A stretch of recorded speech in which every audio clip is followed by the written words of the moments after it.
여러분 혹시 가나안 신자라는 말 들어보셨나요? 이건 역으로 읽으면 안 나가라는 뜻인데, 즉 교회를 안 나가는 신자라는 뜻입니다. 그리고 지금 한국에는 이런 가나안 신자들이 급속도로 증가하고 있습니다. 심지어 어떤 통계에 따르면 한국의 기독교인 중 절반 이상이 가나안 신자 상태에 있다고 합니다. 그렇다면 정말 궁금하지 않으신가요? 교회는 왜 사람들을 떠나게 하는 걸까요? 그리고 더 중요한 질문, AI 시대의 교회는 정말 변할 수 없는 걸까요? 먼저 가나안 신자 현상이 뭔지 제대로 이해해 봅시다. 가나안 신자는 단순히 교회를 안 나가는 사람이 아닙니다. 이들은 여전히 신앙심을 가지고 있고 여전히 하나님을 믿습니다. 다만 교회라는 제도적 종교 공동체를 거부하는 사람들입니다. 집에서 혼자 기도하고 성경을 읽고 신앙을 유지합니다. 하지만 일요일 교회 건물에 가지 않죠. 이게 왜 중요할까요? 왜냐하면 이는 단순한 종교적 선택이 아니라 한국 기독교 공동체의 근본적인 위기를 나타내기 때문입니다. 신앙을 완전히 버린 게 아니라 교회라는 형식을 버린 것이거든요. 이것은 훨씬 더 위험한 신호입니다. 그렇다면 왜 이런 현상이 생겼을까요? 여러 가지 이유가 있습니다. 첫째, 교회 위선입니다. 설교자가 설교할 때는 사랑하라, 용서하라, 겸손해라라고 말하지만 막상 교회 운영에서는 돈, 권력, 지위를 먼저 생각합니다. 목사님의 자녀 세습, 건축 헌금으로 인한 재정 불투명성, 성추행 사건들, 이런 것들이 언론에 계속 나오니까 사람들이 신뢰를 잃은 거죠. 둘째, 교회의 사회적 책임 회피입니다. 과거 한국 교회는 민주화 투쟁, 인권운동, 통일운동의 최전선에 있었습니다. 하지만 지금은 어떤가요? 사회 정의를 외치기보다는 정치권과 야합하고 약자를 외면합니다. 교회가 점점 더 보수화되고 기득권을 지키는 방향으로 변했어요. 셋째, 교회의 폐쇄성입니다. 21세기는 개방과 다양성의 시대인데 한국 교회는 여전히 흑백 논리로 세상을 봅니다. 동성애, 진화론, 과학, 페미니즘 같은 현대적 이슈에 대해 그것은 죄다라고 일방적으로 선언할 뿐 깊이 있는 신학적 대화는 전혀 없습니다. 넷째, 세대 갈등입니다. MZ세대는 다릅니다. 그들은 비판적으로 생각하고 권위를 자동으로 따르지 않으며 일관성 있는 삶을 요구합니다. 하지만 한국 교회는 여전히 목사님 말씀을 절대적으로 따르라는 식의 구조를 유지하고 있어요. 이게 부딪혀서 젊은 세대가 떠나는 거죠. 정말 흥미로운 부분이 있습니다. 가나안 신자들을 인터뷰해보면 대부분 같은 말을 합니다. 저는 여전히 기도해요. 여전히 신앙심이 있어요. 성경도 읽고 기도 모임도 참여하고 선교도 합니다. 단지 교회 건물에 가지 않을 뿐입니다. 이게 뭘 의미할까요? 이것은 신앙의 위기가 아니라 종교기관 자체에 대한 신뢰 위기라는 뜻입니다. 사람들은 신을 찾고 있어요. 영혼의 평온을 원하고 있어요. 공동체의 따뜻함을 갈망하고 있어요. 하지만 교회가 그것을 제대로 제공하지 못하니까 대신 집에서 혼자 명상하고 온라인 커뮤니티에서 신앙을 나누고 유튜브로 영상 콘텐츠를 봅니다. 이게 얼마나 슬픈 일인지 생각해 보세요. 교회가 본래 제공해야 할 역할을 개인이 스스로 찾아나가고 있다는 뜻이거든요. 그런데 이제 새로운 시대가 옵니다. AI 시대입니다.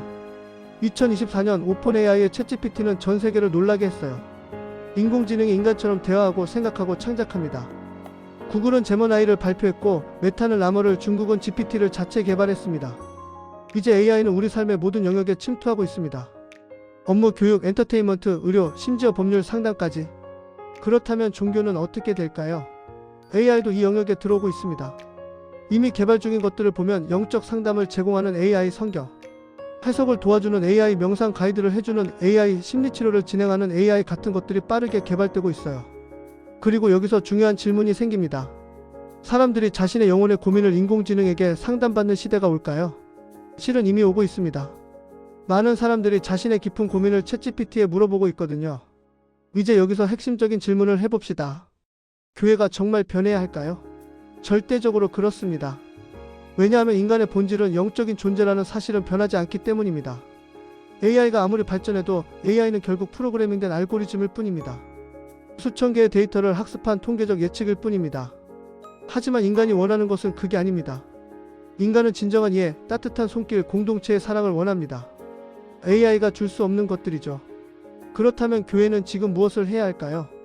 첫째, 투명성을 확보해야 합니다. AI 시대는 모르는 것이 없는 시대입니다. 모든 정보가 공개되고 모든 거래가 투명해집니다. 교회도 재정 공개, 의사결정 과정의 투명성, 지도자의 윤리성에 대해 진지하게 고민해야 합니다. 그렇지 않으면 가나안 신자는 점점 더 늘어날 겁니다. 둘째, 사회적 책임을 다시 가져야 합니다. AI가 일자리를 빼앗는 시대, 양극화가 심화되는 시대, 생명윤리가 문제가 되는 시대에 교회는 어디에 있어야 할까요? 교회는 다시 약자의 편에 서야 합니다. 기술의 피해자들을 보호하고 인간의 존엄성을 지키는 목소리를 내야 합니다. 셋째, 신앙의 실질적 의미를 되찾아야 합니다. AI는 정보를 제공할 수 있습니다.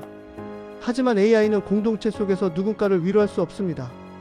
AI는 예배의 감정을 전할 수 없습니다. AI는 깊은 신앙적 변화를 일으킬 수 없습니다. 교회는 이 인간만이 할 수 있는 것에 집중해야 합니다. 형식적인 예배보다는 의미 있는 나눔, 권위적인 설교보다는 진지한 대화, 일방적 가르침보다는 함께 성장하는 공동체 말이에요. 넷째, 기술을 적극적으로 수용해야 합니다. 아이러니하게 들릴 수도 있지만 AI 시대의 교회가 생존하려면 기술을 배척할 수 없습니다. 온라인 예배, 메타버스 예배, AI를 활용한 목회 같은 것들이 미래 교회의 모습이 될 수 있습니다. 하지만 기술은 보조일 뿐입니다. 핵심은 여전히 인간관계, 공동체, 영혼의 만남입니다. 다시 한번 강조하고 싶습니다. AI는 절대 종교를 완전히 대체할 수 없습니다. 왜냐하면 종교는 단순한 정보 전달이 아니라 인간의 가장 깊은 층위에서의 변화를 다루기 때문입니다. AI와 대화할 때 당신은 위로받을 수 있습니다. 하지만 당신이 진정으로 필요한 건 누군가 당신과 함께 눈물을 흘리는 경험이 아닐까요? AI는 당신의 고민을 들어줄 수 있습니다.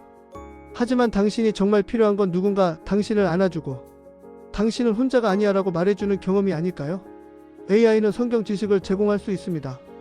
하지만 당신이 정말 필요한 건 수천 년 된 신앙의 전통 속에서 당신이 어디에 위치하는지 깨닫는 경험이 아닐까요? 이것이 교회가 해야 할 일입니다. 이것이 AI가 절대 할 수 없는 일입니다. 그렇다면 가나안 신자들은 어떻게 될까요? 저는 낙관적입니다. 왜냐하면 지금의 가나안 신자 현상은 교회의 죽음이 아니라 교회의 변화의 시작이라고 생각하기 때문입니다. 가나안 신자들은 무언가를 거부하는 사람들이 아닙니다. 그들은 더 나은 것을 기대하는 사람들입니다. 그들은 신앙을 버리지 않았어요. 오히려 신앙의 순수성을 지키기 위해 불순한 제도를 거부한 겁니다. 만약 교회가 정말 변한다면, 투명해지고 정직해지고 따뜻해지고 개방적이 된다면 가나안 신자들이 다시 돌아올 겁니다. 왜냐하면 그들은 여전히 그곳을 원하고 있거든요. 그들은 가나안이라는 약속의 땅으로 돌아가고 싶은 거예요. 미래의 교회는 어떤 모습일까요? 제가 상상하는 미래 교회의 모습을 말씀드리겠습니다. 첫째, 하이브리드 공동체입니다. 오프라인 예배와 온라인 예배가 동등한 가치를 가집니다. 누군가는 교회 건물에 가서 예배하고 누군가는 집에서 함께 예배합니다. 누군가는 메타버스에서 만나 공동체를 이룹니다. 형식은 다르지만 본질은 같은 거죠. 둘째, 투명한 리더십입니다. 목사는 더 이상 절대 권력자가 아닙니다. 목사도 한 사람의 신자일 뿐이며 공동체가 함께 결정하고 감시합니다. 재정은 철저하게 공개되고 모든 결정은 민주적으로 이루어집니다. 셋째, 사회참여적 신앙입니다. 교회는 다시 세상과 만납니다. AI로 인한 일자리 상실에 대한 공로나 생명윤리에 대한 진지한 목소리와 약자에 대한 구체적인 돌봄. 교회가 다시 세상의 소금이자 빛이 되는 것입니다. 넷째, 깊이 있는 영성입니다. 교회는 이제 겉으로는 화려한 건축물이나 음악이 아니라 깊이 있는 신학 교육, 진지한 기도, 전통 명상과 영성에 집중합니다. 교인들이 그냥 앉아서 받는 종교가 아니라 능동적으로 참여하고 성장하는 신앙 공동체가 되는 것입니다. 다섯째, 기술과의 건강한 관계입니다. AI가 제공하는 정보와 도구를 활용하되 AI가 종교를 대체하도록 허용하지 않습니다. 예를 들어 AI가 신학 공부를 돕는 도구가 될 수는 있지만 AI가 신앙의 깊이를 판단하지는 않는 것처럼요. 만약 교회가 변하지 않는다면 어떻게 될까요? 상황은 더 악화될 겁니다. 가나안 신자는 점점 늘어나고 결국 교회는 기존 신자들만 남은 박물관이 될 수 있습니다. 그런데 더 심각한 문제가 있어요. 다음 세대가 종교를 완전히 포기할 수 있다는 것입니다. 지금의 가나안 신자들은 아직 신앙을 유지하고 있습니다. 하지만 그들의 자녀 세대는 어떨까요?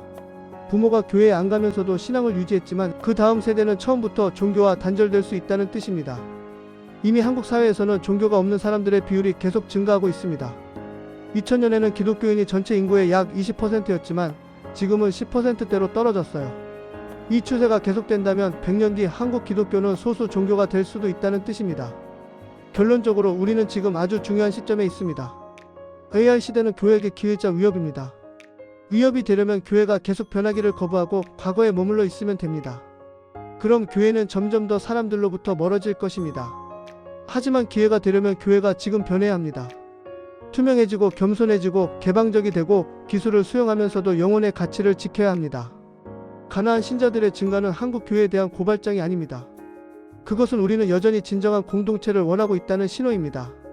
그들은 교회를 포기하지 않았어요. 교회가 자신들을 포기했다고 느꼈을 뿐입니다. 그래서 저는 이렇게 말하고 싶습니다. 교회여 깨어나세요. 가나안 신자들이 돌아올 수 있도록, 미래 세대가 신앙의 공동체를 경험할 수 있도록, AI 시대에서도 인간의 영혼을 지킬 수 있도록 지금 바로 변하세요. 우리는 아직 늦지 않았습니다. 여전히 시간이 있습니다. 이 영상이 도움이 되었다면 구독과 좋아요 부탁드립니다. 그리고 당신의 교회는 이 변화에 준비되어 있나요? 당신은 이 변화를 원하나요? 댓글로 당신의 생각과 경험을 나눠주세요.